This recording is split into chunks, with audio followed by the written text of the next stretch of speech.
So this box, which is number 10, is called the Elegant Cube box, and it is exactly that. It's a square box, but it has an unusual shaped lid.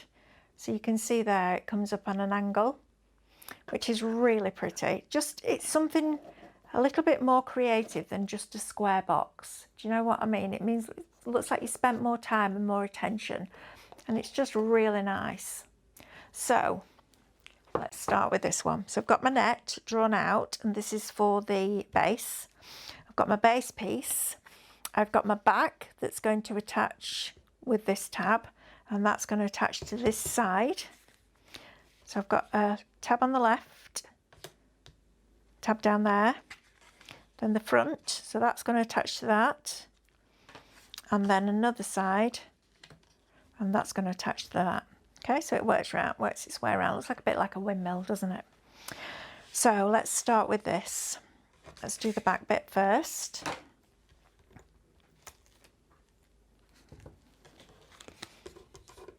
And let's glue this on here. So bend my tab slightly. And I know a lot of these boxes, if you're watching them, they're a bit monotonous because we're gluing stuff together, but at least you get to see where everything goes. And you know, if you're an experienced crafter that's been doing boxes for years and years and years, you might not even need to watch the videos, in which case you won't even hear me saying this, will you? But if you're not, and I must admit, there were one or two where I had to ring the guys up and go, right, how does this work?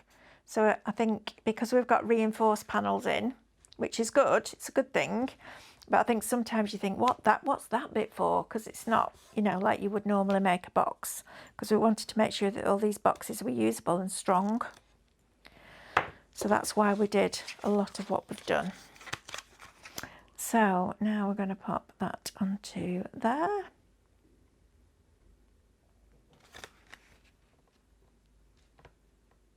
Like that, and then the last side. And you know what, if you think about it, you could actually write the names on like I've done here, and if you write them in the middle of the square, your decorative elements are going to cover them up. It's just if you're making a very plain box with no layers that you're going to come unstuck with that. But I do think sometimes it's worth having that visual aid, hence doing the videos as well, because trying to remember all these different boxes is quite hard. Right, so then the back's going to stick to one of the side pieces, and I don't know why, but we've got wider tabs on the sides, so, or on the side tabs. It is what it is. It doesn't really make any difference, it just strengthens the side a little bit, but you do have reinforced pieces as well.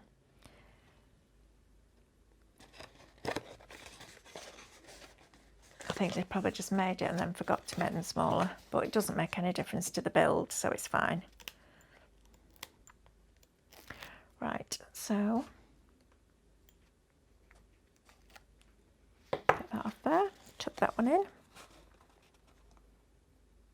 It's just nice to have a lid like this in your crafty arsenal, because it just takes it to a little bit of the next level, rather than just a square box with a box standard lid.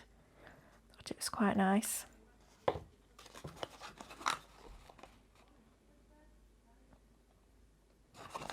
We've then got that side piece, and then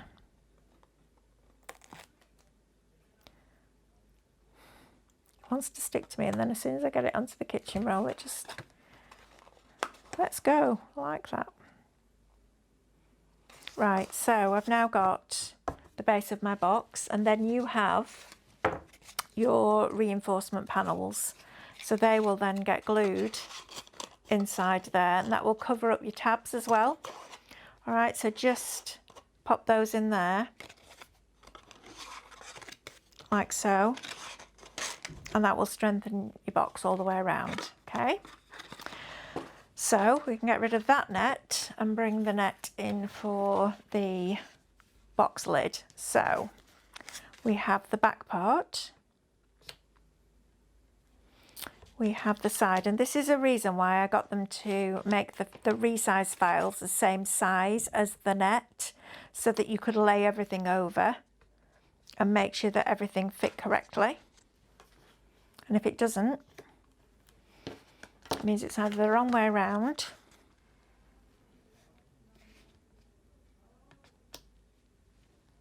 or something's gone a bit wrong. But that one you can see now is the lid, okay? And it is quite difficult, you know, as graphic designers, when they're designing these boxes, to get every tab in the right place and the right way around. It must blow my mind. Well, it blows my mind that they can even do it in the first place, because Illustrator is not easy.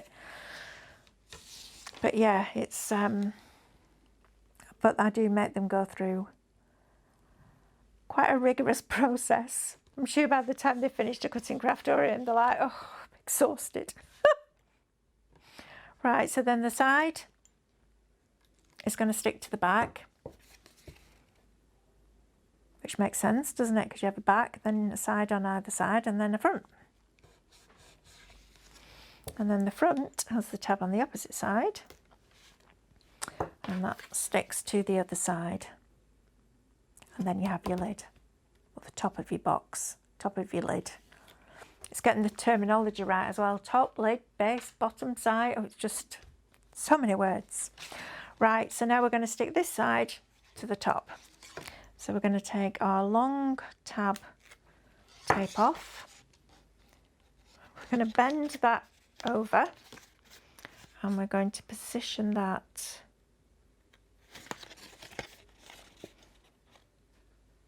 in place there. And making sure that the perforation line is right up to that straight edge, okay?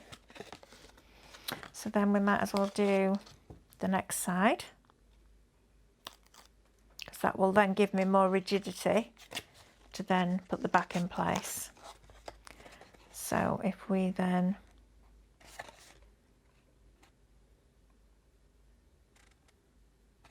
fold that over like that, and then the back is going to go into place there as well. So we're going to take that tape off.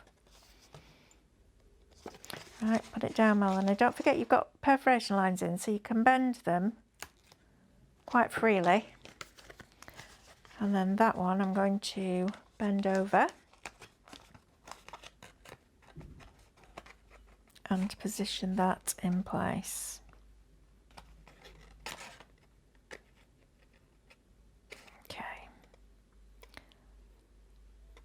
Take your time. Don't, if it dips a little bit on one end, just pull it apart gently and put it on so that it doesn't, because you don't want, it's like, you know, you cut, if you're cutting on a trimmer that hasn't got a straight line to it, 1 millimetre on one end becomes like 4 millimetres on the other end. So just make sure that you get it right. And then this one is going to be your final one. So I'm going to turn it this way around because I can see it better. That's better. So you work which way you need to get this straight, okay? That's better. There we go. So then we've got our unusual shaped lid. And then you bring your box in, and your lid will then fit perfectly on top like that. And there is wiggle room for you to be able to put your decorative mats on, so that when you've decorated everything. Now, lovely Robin, who's doing the filming for all these videos, asked me a really good question. So Robin asked me if I would build the box up dimensionally first and then decorate it, or decorate it before I built it. And the answer that I would give you depends on kind of what the glue that you're using. If you're using a dry adhesive, it really doesn't matter. If you're using a wet glue, I would build the box dimensionally first, and then I would put the pattern panels over the top, because if you're building it with wet glue and you get any glue anywhere, your pattern panels will then cover that up. Whereas if you stick the pattern panels on here first and then you get glue on top of here, it's going to look messy. So it really does depend what glue you're using or what you feel more comfortable with. But the reinforcement pieces, try and put those in after, because they're going to cover up the tabs that are on the inside and make it look neater and more professional. So that would be my answer to that. Right, we're going to go and get some more boxes ready and then we'll be right back.